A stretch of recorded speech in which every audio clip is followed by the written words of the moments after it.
Hey guys, so I have this new Samsung Galaxy S25 Ultra here.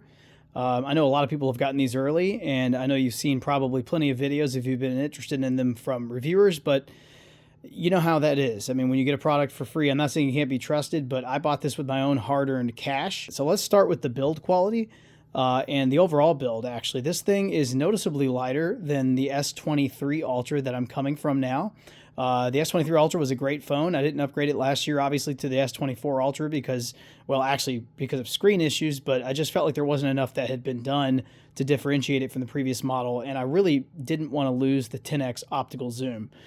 This one does not have a 10x. It has a 5x, much like the previous phone, the S24 Ultra. It's exactly the same camera lineup, in fact, except the ultra wide has been traded out for a 50 megapixel, which is noticeably better in my testing. I've noticed it's a whole lot sharper and nicer quality, especially in daylight specifically. But I think even in low light, it does better in many cases. And that may be a processing difference. When the S25 Ultra was announced, the biggest thing that made me want it was the revision to the form factor, which, you know, the S23 Ultra and the S24 Ultra had this sharp corner design, which was, you know, kind of carried over from the Note series. You might have liked that, and I thought it looked cool, and it was kind of it gave it its own little personality, but frankly it wasn't as comfortable to hold.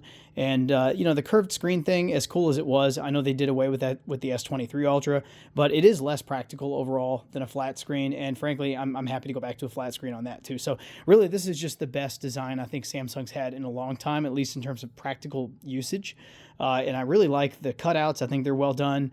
The frame on the Ultra anyway, not on the S25 Plus and the S25 regular, that's armor aluminum, but the frame on the Ultra is titanium, and it's grade 5 titanium this time reportedly, which is higher strength than the grade 2 titanium, which was previously used on the S24 Ultra. So if that's worth anything to you, that's part of what they've announced. But other than that, the biggest differences are the front glass is the Gorilla Glass Armor 2, which supposedly is not as scratch resistant, but it is supposedly stronger as well, according to Corning, if you believe what they have to say. And it still is just as beautifully anti-reflective, which I will say has been a game changer in my usage coming from the S23 Ultra. That's a big plus. I did want to mention that somebody said that these corners feel sharper the way they are designed. I actually disagree with that. I think that they are very nicely chamfered, so they feel good in the hand, and they don't really cut into your hand at all. I've been holding this thing for a while. The biggest difference is you don't get this cut into your palm when you're holding it, like you did with the S23 and the S24 Ultra. Everybody knows about that who had those things.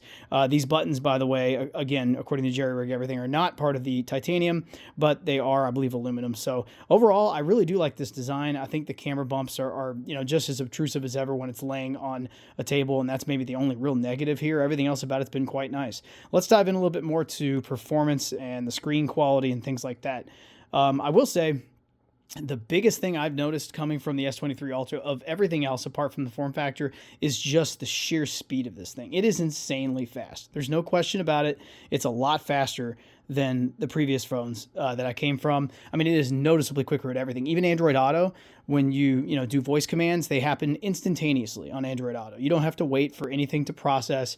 The mapping is very quick. Everything is great. So, by the way, there was an update to that today that was a big deal too. They added a little icon in the upper left corner where you can go directly back to your vehicle dashboard outside of Android Auto. That is a huge plus. I do not know why it took them so long to add that. Another topic entirely. So, yeah, that's a big plus in my book. Screen quality, audio quality, all of those things have been notably upgraded. The vividness of the screen is roughly on par if you set it the same way as the S23 Ultra. But again, you don't need as high of a brightness in order to achieve the same visibility because of the anti-reflective display coating, which really, again, I can't stress enough. I know everybody else has already said this, but if you haven't used it yet, it really is a game changer, and you will not want to go back to any other phone. The camera quality I'm going to get to in a little more in-depth of a discussion here in a second. I'm actually going to give some examples in a very unprofessional manner, but it is definitely really good. I think the processing has been upgraded overall.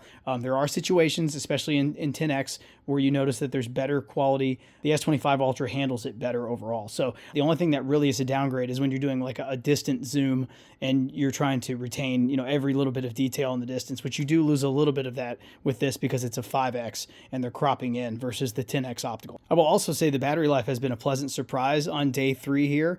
You know, coming from the S23 Ultra, obviously it was a couple years old, but I did get my S23 Ultra replaced at some point. It had a fresh new battery, and it does a really good job. It gets through most of the day, but this one goes a little bit further and a little bit longer. I do have it in the light performance profile. I have not been able to notice any real perceived difference in performance, which is pretty typical of these phones, and it's a great reason to go to that profile. In case you're curious, it's 430, and I have almost 60% battery remaining. I did a little bit of a charge here, but that's also when I was transferring videos from my phone to my laptop to make this video using quick share, and it was quite a lot of stuff. So the battery life is really good, and I think no one's going to be disappointed with that. Well, let's get into some pictures and some videos and stuff, and I'll talk a little bit about how I feel about that in total, and we'll see what looks better on the S23 Ultra and what looks better on the S25. Oh yeah, one more thing I want to mention before I get into the video and photo comparison stuff. This is going to be a little different from what you've seen across the rest of the internet, because I did not actually go and try to synchronize settings between the two phones necessarily before I did this. I left them on their default settings, and what that means is that the Galaxy S25 Ultra does have HDR on its video and photo capture, and the S23 Ultra does not, because by default it does not have it on. I did adjust that setting on the S23 Ultra to see how it would look with the HDR on. I actually think it in fact looks worse, because the processing on the S23 Ultra for HDR is completely different than it is on the S25 Ultra.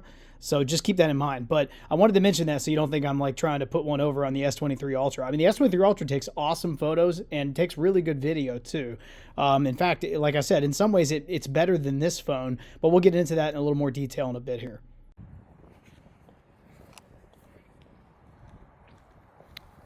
All right, so we're going to do some outdoor walking footage here with both phones. These are both currently configured to UHD 30. I have them vertically oriented so that I can put them side by side on the video, and hopefully you can pixel peep a little bit better. This is 1X, so the main sensor. I do not have these on any kind of stabilization. I'm just walking normally with them like I typically would.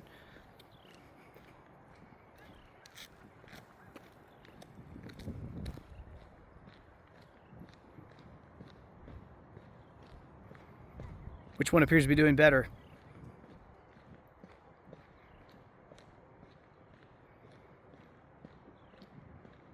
I can't tell for sure if it's just some sort of ProRes scaling or ProRes adjustment that's being made on the S25 screen, but currently, at least while I'm walking, it appears the S25 is doing a better job handling some of the washed out color and contrast for me walking toward the sun. So we'll have to see how that shows up in post. I'm not going to do any editing, so we'll see.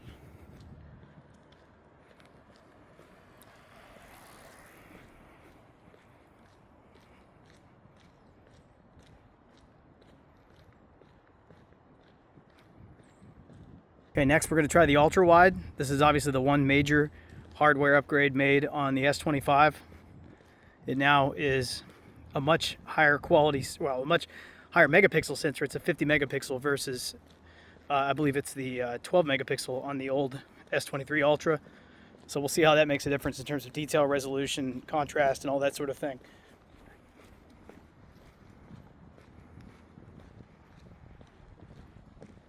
Can you tell a difference?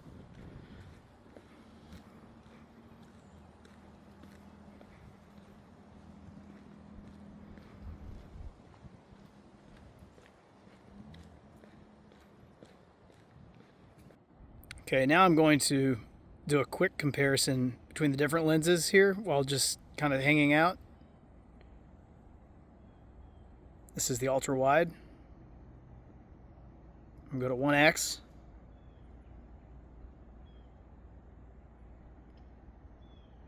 Three X,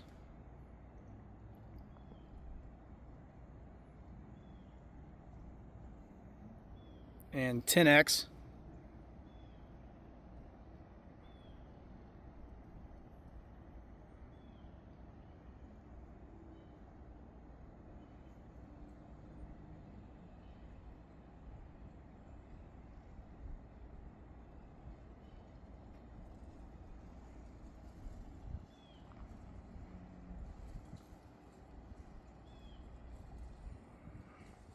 Sorry if these aren't perfectly even, but I hope it's good enough to where you can tell.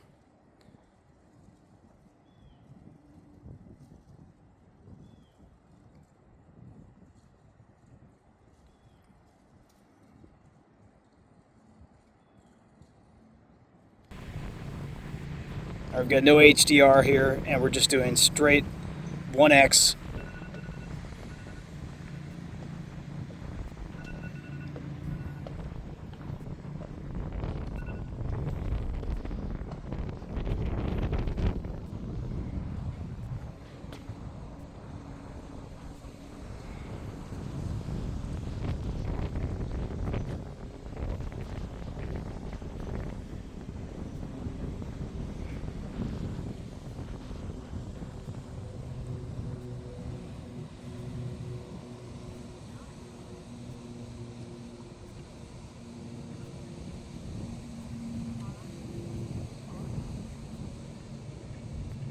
All right, let's roll through some photo comparisons here. And again, the same rules apply as did to the video comparisons. I didn't do anything special here to get this footage. I'm not using the Expert RAW app or anything goofy like that. I'm literally just opening the camera and taking photos like any normal human would do. That's the idea here.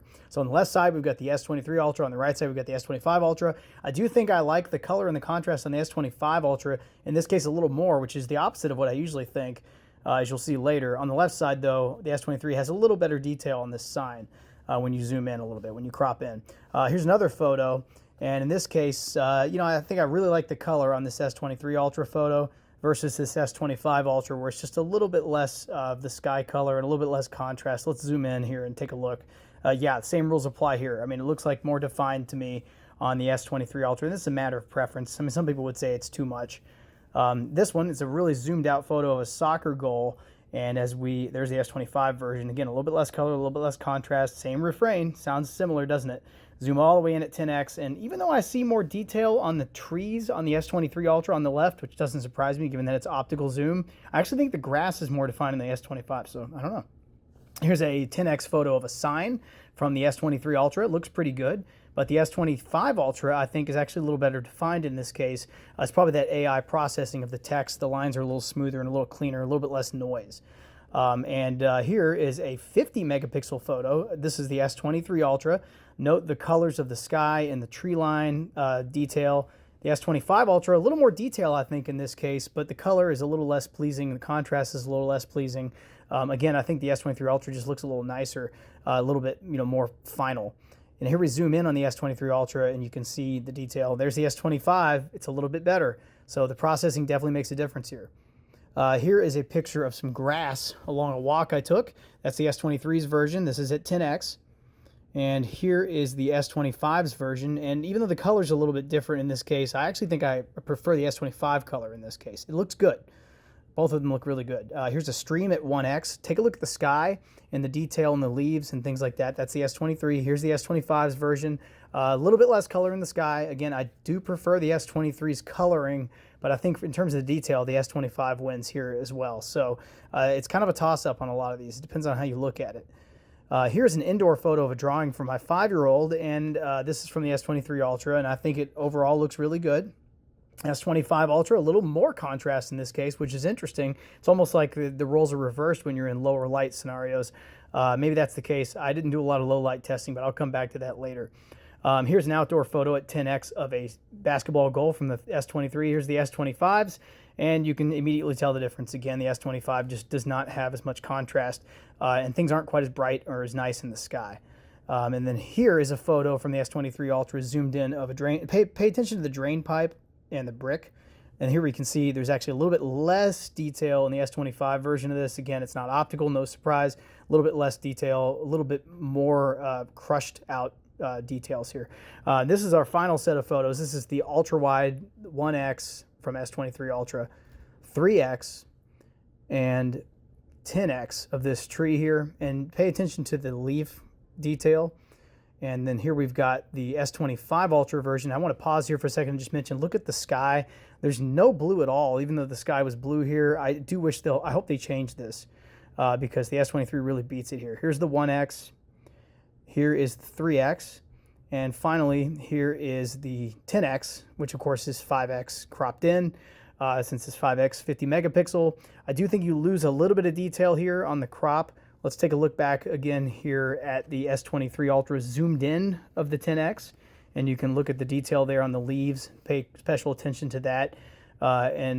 You'll notice here, once we move over to the S25 Ultra version of this, you do get a little bit less detail, and the coloring's a little bit different. That's to your preference. It depends on what you prefer, but I think the S23 Ultra wins on detail. All right, and finally, let's do some portraits here. And I really think portraits look great on the S25 Ultra, but this is the 23, and this is 1x. Here's 3x. You know, this was the previous favorite focal length of everybody for portraits. It looks good. The cutouts are not completely perfect. You can see on my shoulder here, if you're really pixel peeping. And again, my hair, yeah, it looks pretty good, actually. It's pretty good overall. I think there's a bias towards sharpness. And on the S25, this is the 1x focal length.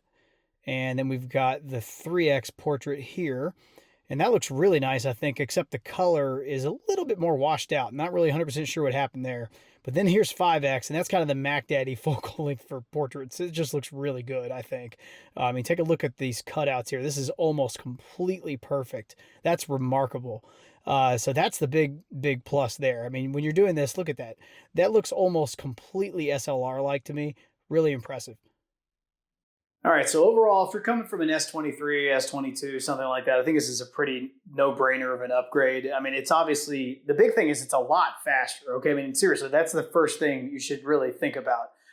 It really is instantaneous on everything you do, even in light performance profile mode, which I see no reason to go to the regular performance profile unless you're like gaming or something, in which case you don't need to because it turns off automatically apparently when you launch games. So I just don't see any reason to use anything else. This thing is instant. Everything I do happens immediately, which is actually really kind of liberating.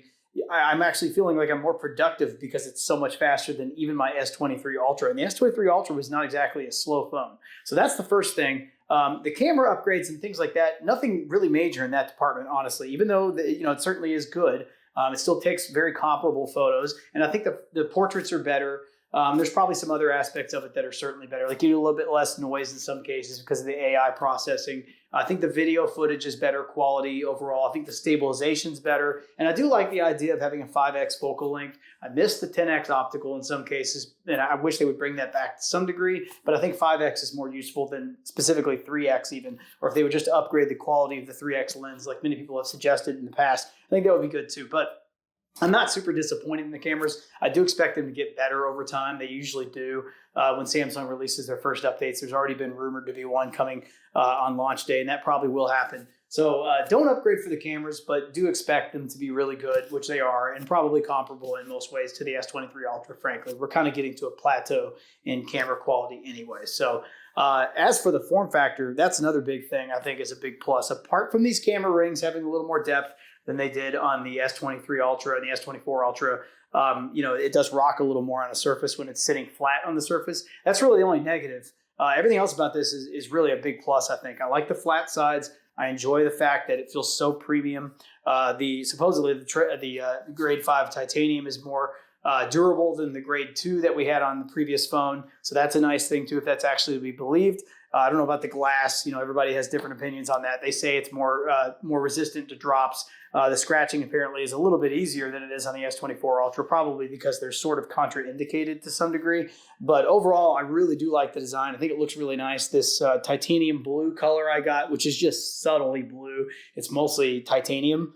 It's like a silvery blue kind of. I really like it. I would get it all over again if I had the choice. It feels great in the hand. It's easier to grip when coming out of your pocket. You have a more sure grip. Somebody mentioned it was slippery. I certainly don't think that's the case. It feels not very slippery at all compared to my S23 Ultra, which I always felt like I was going to drop when I was picking it up off a surface. I never feel like that with this phone. Just a big plus. I really like the flat screen and the flat sides. So overall, I'd say it's a pretty big upgrade. And then there's the little intangibles, of course. You've already heard about like the speaker and things like that. That's definitely better than it was on the S23 Ultra. The screen, I think, is probably a draw, but the anti-reflective coating over the screen is a big win if you're coming from anything older than an S24 Ultra. So keep that in mind too. The AI stuff, it's still got a ways to go. It's certainly the best it is on any phone right now, I think. I do find myself using it a lot more than I otherwise would, mostly because you can hold the power button to get the Gemini, and I'm already a Gemini Advanced subscriber anyway. I think it's pretty good. I use it for things like teaching me a new lesson every day when I'm in the shower. Yes, that is actually what I do. It reads me a 10-minute lesson and then quizzes me when I'm done, and I think it's really cool. You can do that, but holding the power button to get to that is a really great thing, because dragging diagonally from the bottom corner was kind of lame. I always thought that was a terrible design decision, and I think it's great that they've rolled that back to the old school style. The now bar and all that sort of thing, it's cool, but it needs some more compatibility with other apps. Some of the sports scores are out of date sometimes, and I still don't get travel times to go to my next appointment, which is kind of lame because I really wanted that. And I do have a lot of on-site appointments with clients, and it would be nice to be able to have that at my disposal. But for the most part, I don't have a lot of complaints. I will say, as a conclusion from a first few days of usage from this thing, I want to say this. This is the most brainless, usable, well-designed phone I have used to date. You really don't have to do a lot of tweaking. You really don't have to think too hard about how it works. It just does things like it should. It kind of anticipates what you need next in some cases, which is impressive. The camera's good enough to where you don't really think too hard about it. It's extremely fast. Like I mentioned, the voice quality is great during calls. That's something nobody tends to mention anymore. It's like people don't make calls with their phones anymore. I just don't have a lot of complaints. It's a really well-rounded phone, and I think that's something that a lot of reviewers are missing, because they're talking about how it doesn't have more of this and it doesn't have more of that, and stuff like the fact that it doesn't get too warm. That's nice, also, especially in light performance mode, of course. But this one stays pretty cool to the touch. I think the S23 Ultra probably stayed a little bit cooler, but for the most part, this is a pretty cool phone. So overall, I do really like it. And if you really enjoyed this video, it took forever to put together. This is a big pain in the butt. So please do like, subscribe, etc. Spread it around. And maybe I'll make more of these, another impressions video in a couple of weeks or something like that. Maybe another photo comparison. That was the worst part, by the way. Those people who do those things, respect to those guys, because it takes forever. So anyway, I hope you've enjoyed this. I hope this has helped you out some. And if you have any questions, just leave them below, and I will try to make more content in the future. Thanks again.